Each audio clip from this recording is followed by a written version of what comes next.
Okay, ready? Okay, so I'm going to show you a few different hooks. First one I just call a tight hook. I don't know what else it's really called. But a tight hook can be done in different ways. But all you're really doing is you're just going to lift up the elbow. You're just going to lift up your elbow, boom, and that's it. Okay?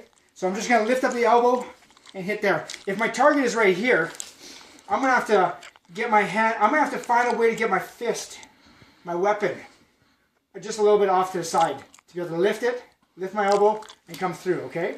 So there's two ways of doing that. So if I want to throw a tight hook, and again, when I say tight, I don't mean like just tight like this.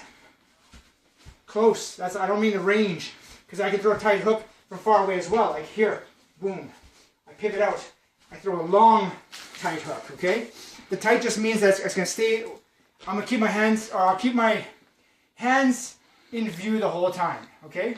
And it makes it harder for you to, your peripheral vision to pick it up, hopefully, okay? So if the target is right here, I might coil myself to get my hand here. And then from here, all I do is lift my elbow, boom, and that's it, okay? I might, if the target is right there, I might let my hand rip like I'm throwing across, and as soon as I get over here, I'm going to pivot and turn and get all my power behind it after that. So if I'm just going to stay here and try not to adjust myself, not angle to get the right trajectory I want for my fist, I'm gonna throw it like a cross, boom, like that. If I want to stay off this line, I might step off the line, then I just have to lift up my elbow. That's it. You got that? So those will be the tight hooks. The tight hooks just, for me, just represent keeping your hands in view the whole time.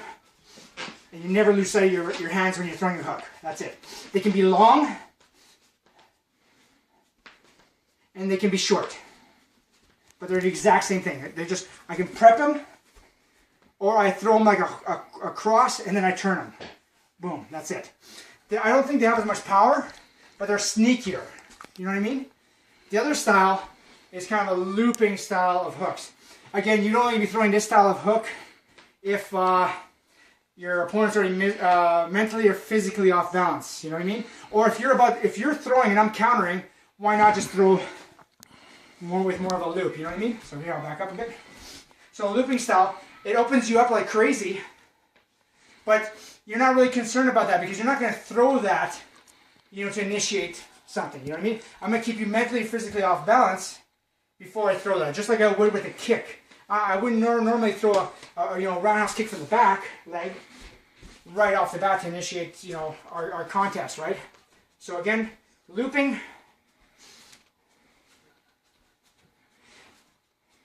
and then just a tighter version of the same thing, but just without the loop.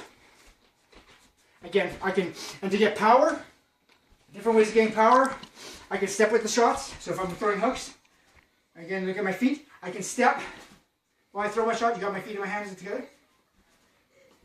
So I can go like this, or I can loop, boom, back up a bit. So I can step for power. I can just pivot. If I'm just going to stay stationary right in front of my target, not move, I can just pivot for torque. Or I can, is there anything else?